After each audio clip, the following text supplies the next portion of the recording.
یہ جو حلقہ بندیاں ہوئی ہیں اس کے اوپر اعتراضات ہیں۔ ایم کیو ایم کو باضابطہ طور پر اس بات کے جو خدشات ہیں وہ نہ صرف لاحق ہیں بلکہ آج ہی خالد مقبول صدیقی صاحب جو متحدہ قومی موومنٹ کے متحدہ قومی موومنٹ کے جو ہے وہ کنوینئر بھی ہیں، انہوں نے ایک پریس کانفرنس کی اور انہوں نے ایک مرتبہ پھر مردم شماری کے نتائج کے اوپر جو ہے وہ تحفظات کا اظہار کیا۔ انہوں نے کہا جناب یہ کیسے ممکن ہے کہ کراچی کی جو آبادی ہے اس کے اندر اضافہ جو ہے وہ اس حد تک نہیں ہوا جتنا لاڑکانہ کی آبادی میں ہو گیا۔ لاڑکانہ کی آبادی میں 100% اضافہ ہو گیا جبکہ کراچی کی آبادی میں 5% کا اضافہ ہوا۔ انہوں نے کہا جناب اس طرح کے نتائج ہمیں قابل قبول نہیں ہیں۔ اور سب سے امپورٹنٹ بات یہ کہ خود متحدہ قومی موومنٹ کے اہم ترین لیڈرز اس بات کی طرف اشارہ کر رہے ہیں کہ جو الیکشنز ہیں وہ نئی مردم شماری کے تحت، نئی حلقہ بندیوں کے تحت اور نئی ووٹر لسٹوں کے اوپر ہی ہونے چاہیے، کیونکہ اس کے مطابق ان کو اس بات کا امکان نظر آتا ہے کہ اس کے نتیجے میں وہ شاید اپنی جو ہے سندھ کے کراچی کے اندر کھوئی ہوئی پوزیشن کو کسی طریقے سے واگزار کر لیں اور پھر ان کا یہ جو ایک کھوئی ہوئی ان کی جو میراث ہے وہ اس کو حاصل کر لیں۔ البتہ ان کا یہ کہنا ہے کچھ ایم کیو ایم کے لیڈرز جس میں سے فیصل سبزواری صاحب بھی شامل ہیں، وہ یہ کہتے ہیں کہ ان کی جماعت اپنے قانونی ماہرین سے یہ رائے مانگ رہی ہے کہ کیا ایسے میں جب مردم شماری مکمل ہونے کے قریب ہو انتخابات 2017 کی پرانی مردم شماری کی بنیاد پر ہو سکتے ہیں۔ یہ ایک لیگل اوپینین ہے جو ایم کیو ایم چاہ رہی ہے، اور اس کا مطلب یہ ہے کہ اگر یہ legal opinion M Q M کو مل گئی جس کے اندر یہ بات کہی جائے کہ جناب جب مردم شماری مکمل ہو چکی ہو تو پھر اس کے بعد انتخابات جو ہے وہ نئی مردم شماری کے مطابق نئے مردم شماری کے نتائج، نئی حلقہ بندیاں اور نئے انتخابی فہرستوں کے اوپر ہی ہوں گے، تب متحدہ قومی موومنٹ اس سارے کے سارے معاملے کو سندھ ہائی کورٹ میں یا سپریم کورٹ آف پاکستان میں چیلنج بھی کر سکتی ہے۔ اب آ جاتے ہیں پھر دوبارہ اسی نقطے پہ کہ جناب یہاں پر کیا پرابلم آ رہی ہے۔ یہ 25 جولائی کو مشترکہ مفادات کونسل آئینی فورم ہے اور موجودہ حکومت کے اختتامی چونکہ یہ مہینے چل رہے ہیں، شہباز شریف صاحب نے کل خود اس بات کا اظہار کیا ہے کہ یہ جو موجودہ حکومت ہے یہ اپنے مقررہ وقت سے پہلے ہی اقتدار نگران حکومت کو سونپ دے گی، وقت سے پہلے گھر چلی جائے گی۔ اس کا مطلب یہ ہے کہ حکومت جو ہے اگر قبل از وقت اسمبلیاں تحلیل کرتی ہے تو الیکشن 60 دن کی بجائے 90 دن کے اندر ہوں گے، یہ بات کلیئر ہو گئی۔ دوسرا، اگر موجودہ حکومت انتخابی فہرستوں میں یا مردم شماری کے حوالے سے کوئی فیصلہ کرتی ہے جس کے لیے مشترکہ مفادات کونسل کا اجلاس بلایا گیا ہے، تو یہ فیصلہ آخری اور حتمی تصور کیا جائے گا، کیونکہ نگران سیٹ اپ یا نگران وزیر اعظم یا نگران وزرائے اعلیٰ مشترکہ مفادات کونسل کا اجلاس طلب نہیں کر سکتے، کیونکہ اس کے لیے، اس کی فارمیشن کے لیے ضروری ہے کہ وہاں پر جو 50% سے زائد جو لوگ وہاں پر موجود ہوں وہ منتخب قیادت ہو، اور یہ وجہ ہے کہ پنجاب اور خیبر پختونخوا میں نگران سیٹ اپ کے باوجود جو وزیر اعظم اور دیگر 2 صوبے ہیں وہاں پر منتخب حکومتیں موجود ہیں، لہٰذا اس فورم کی جو ویلیو ہے وہ اپنی جگہ پر انٹیکٹ ہے۔ اب اگر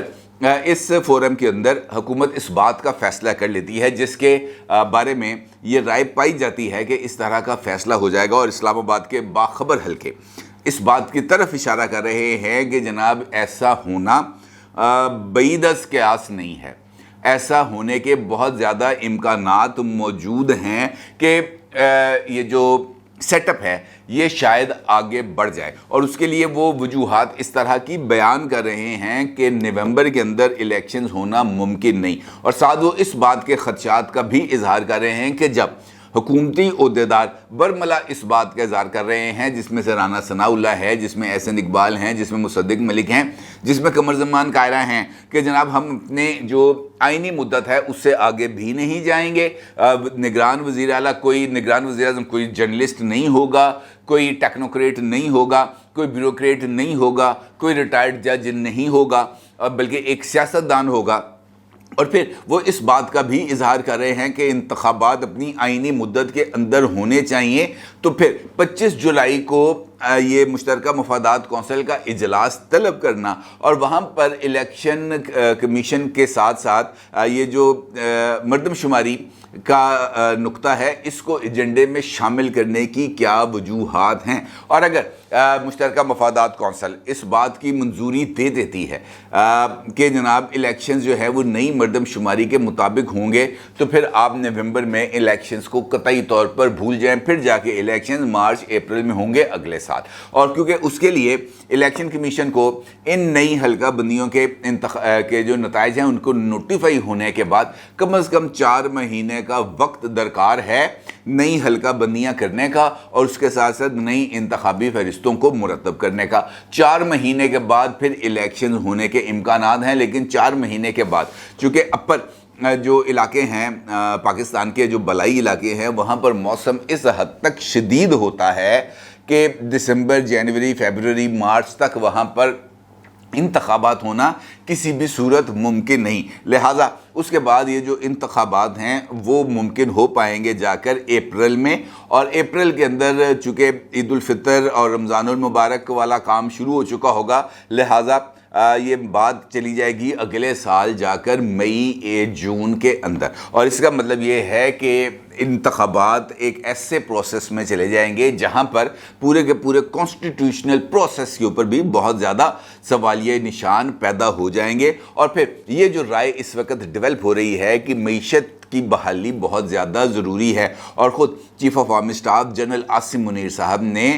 اس بات کا برملا اظہار کیا ہوا ہے مختلف پبلک فورمز کے اوپر کہ جناب، بلکہ یہ اکنامک فیسیلیٹیشن کاؤنسل بھی اسی بات کی ایک اشارہ ہے کہ پاکستان کی اسٹیبلشمنٹ کے نزدیک معیشت اس وقت سب سے بڑا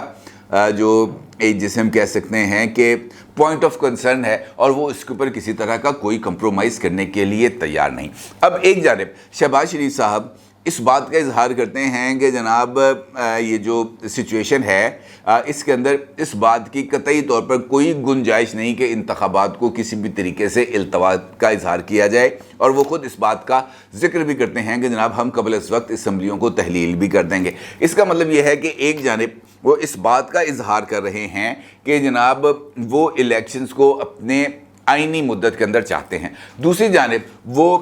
اسی پروسیس کے اوپر کچھ شکوک و شبہات کا بھی اظہار کر رہے ہیں اپنے عمل کے ذریعے. جس طریقے سے میں نے آپ کو بتایا کہ 25 جولائی کو فیصلہ کن اجلاس طلب کر لیا گیا ہے مشترکہ مفادات کونسل کا، اور اس کے ساتھ ساتھ یہ بات بھی اسلام آباد کے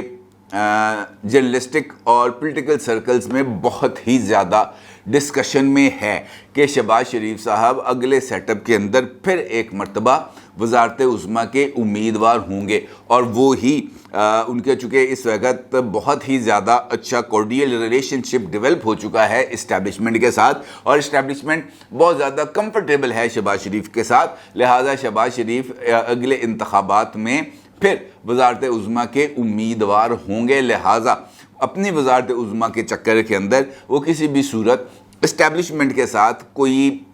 جسے ہم کہہ سکتے ہیں کوئی ایسا تنازع کھڑا نہیں کرنا چاہیں گے جس کے نتیجے میں ان کے جو فیوچر جو امکانات ہیں وزیر اعظم بننے کے وہ کسی طریقے سے ختم ہو سکیں. اب اس کے لیے وہ جو ہیں نواز شریف صاحب کو کس حد تک اعتماد میں لیں گے، اس چکر کے اندر وہ آصف علی زرداری صاحب کو کس طرح قائل کریں گے، یہ ان کا درد سر ہے. ہاں یہ آپشن بھی موجود ہے کہ یہ جو سندھ اور بلوچستان کے وزرائے اعلیٰ ہیں یہ مردم شماری کے ان نتائج کو تسلیم کرنے سے انکار کر دیں، یا وہ اس کے اوپر کچھ اس طرح کی رائے دے دیں جس سے مشترکہ مفادات کونسل فوری طور پر مردم شماری کے نتائج کو جاری کرنے سے جو جاری نہ کرنے کا فیصلہ کرے. تو صرف یہی وہ ایک صورت بچتی ہے جس کے نتیجے میں یہ جو انتخابات ہیں یہ مقررہ وقت میں ہونے کا امکان پیدا ہو جائے. لیکن اس کے باوجود بھی بہت سارے ایسے امکانات موجود ہیں، کچھ ایسے